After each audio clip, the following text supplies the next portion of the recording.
दिल्ली सरकार ने आज अपना नवा बजट पेश किया है। हमारे साथ बातचीत करने के लिए दिल्ली के वित्त मंत्री कैलाश गहलोत है। कैलाश जी, सरकार का नवा बजट है लेकिन आपका पहला बजट है, क्योंकि हम देख रहे थे कि बजट सत्र जब बजट प्रिपरेशन हो रहा था उसी दौरान सीबीआई ने मनीष सिसोदिया को गिरफ्तार किया। आपको जिम्मेदारी मिली और बहुत ही कम समय था उस विधानसभा सत्र शुरू होने का, बजट सत्र होने का। तो क्या लगता है कि कितने चैलेंजेस थे आपके सामने, क्योंकि आपके लिए बहुत नया एक्सपीरियंस था, क्योंकि आपके पास इससे पहले रेवेन्यू था, अब फिनेंस इतना बड़ा डिपार्टमेंट मिलना और उसके बाद बजट को बनाना, पूरी दिल्ली की जनता देख रही थी उस बजट को। नहीं, मुश्किल था, मैं ये नहीं कहूँगा कि, लेकिन I think we work really hard. काफ़ी मेहनत की हमने क्योंकि इसमें सारी चीज़ों को फाइनलाइज करना और फिर उसको फाइनल शेप देना। बट आई थिंक जैसे कि ऑनरेबल सीएम कहते हैं कि भाई अगर आपकी नीयत ठीक है, नीयत साफ़ है और मेहनत अगर आप कर रहे हैं तो फिर वो भगवान कहने के रास्ता आपको दिखा देता है। इस बार बजट का थीम जो आप लोगों ने रखा है, साफ सुंदर आधुनिक बजट। इंफ्रास्ट्रक्चर पर हमने देखा कि काफ़ी ज़्यादा जोर है, तो किन किन चीज़ों पर फोकस किया जाएगा आने वाले अगले एक साल तक आपके इस बजट? मेनली वो आप अगर इसको देखेंगे, साफ सुंदर और आधुनिक दिल्ली, तो जो तीन ये कंपोनेंट हैं और 9 मेन जो प्रोजेक्ट्स मैंने आपको गिनवाए, 1400 किलोमीटर की पीडब्ल्यूडी की सड़कें हैं, यमुना का सफाई है, बस डिपोज हैं, आईएसबीटीज़ हैं, डबल डेकर जो तीन वो जो फ्लाईओवर्स हैं, तो वो किसी न किसी सेगमेंट में फॉल करते हैं। तो इसी प्रकार से एसटीपीज़ बनने हैं, तो सफाई से लिंक है उसका। एसटीपीज़ बढ़िया बनेंगे, सीवर का जो नेटवर्क बढ़िया होगा तो आपका जो सीवेज जो यमुना में फ्लो करता है वो कम होगा। सड़कों पे धूल अगर कम होती है तो आपका पोल्यूशन लेवल कम होता है। तो उसी प्रकार से हम, I think this is the most comprehensive plan. किसी भी अगर किसी स्टेट ने किसी जगह के लिए उसको साफ सुंदर आधुनिक बनाने के लिए अगर कोई प्लान की अगर आप कभी भी बात करेंगे, आगे भी कभी बात करेंगे, ये सबसे कॉम्प्रिहेंसिव प्लान है उस तरीके से। जब भी यमुना की बात होती है तो बीजेपी इसको बहुत बड़ा मुद्दा बनाती है और हर साल यमुना पर आप कोई ना कोई बजट देते हैं और ये वादा किया जाता है कि यमुना जल्द साफ़ होगी। इस बार भी बजट रखा और आपने अपने स्पीच के शुरुआत में ही यमुना से ही शुरुआत की। क्या उम्मीद की जा सकती है, जैसे अरविंद केजरीवाल भी कहते हैं कि अगले साल 2024 में डुबकी लगाएंगे या चुनाव से पहले डुबकी लगाएंगे, तो जो योजनाएं आप यमुना को लेकर चला रहे हैं या जो खर्च कर रहे हैं उससे यमुना जल्द साफ़ हो जाएगी? जिस प्रकार से बजट में भी मैंने जब पेश किया, एक एक चीज़ पॉइंट एक्सप्लेन किया, वी विल इंश्योर कि दिल्ली का कोई भी अनट्रीटेड सीवेज जो है वो यमुना में नहीं जाएगा। There are other elements also. Yamuna में तो पानी हरियाणा का भी आ रहा है और अनट्रीटेड आ रहा है। बिल्कुल जो सबसे गंदे से गंदा पानी हो सकता है वो यमुना में छोड़ा है, इंडस्ट्रियल वेस्ट आ रहा है।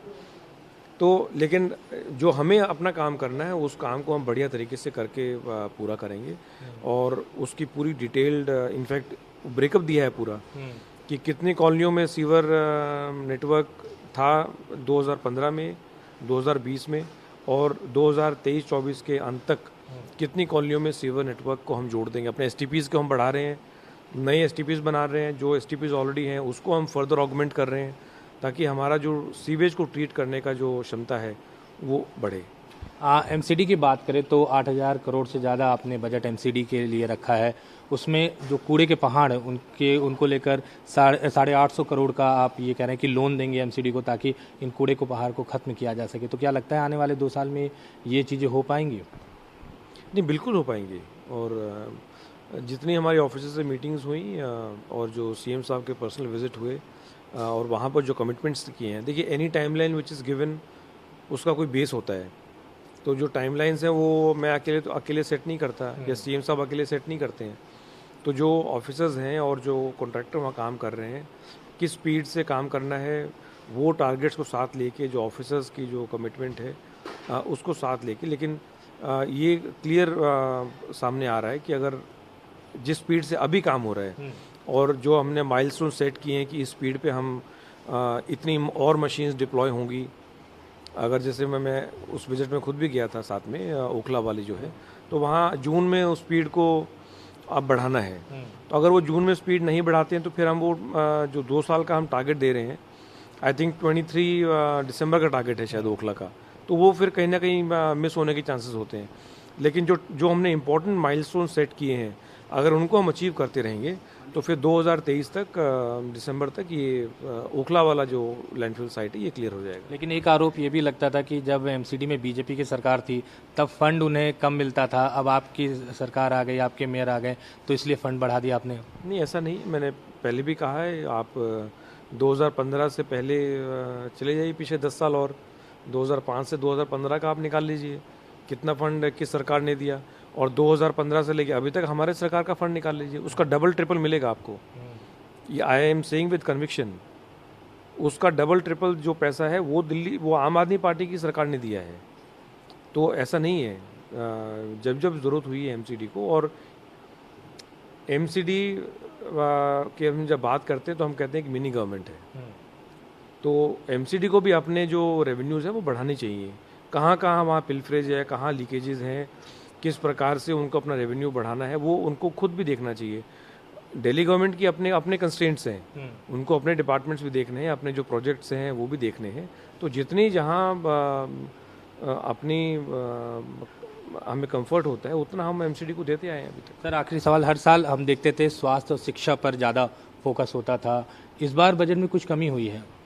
नहीं, कोई कमी नहीं है। आप देखिए एजुकेशन का अभी भी एलोकेशन सबसे ज़्यादा है, I think it's more than 21%। तो फोकस हमारा जो कमिटमेंट है, और ये तो सीएम साहब का बिल्कुल 100 नहीं 200% कमिटमेंट है टुवर्ड्स एजुकेशन एंड हेल्थ। और आप कंपेयर कर लीजिए, जितना लास्ट ईयर था उसके उतना ही या उसके लगभग हो सकता है, कुछ पॉइंटों में अगर कम हो तो अलग बात है, बट जितना एजुकेशन डिपार्टमेंट को सेक्टर को ज़रूरत है उतना हमने, और ये हाईएस्ट है, जितना एजुकेशन को इस बार दिया है उतना किसी भी और सेक्टर को नहीं है।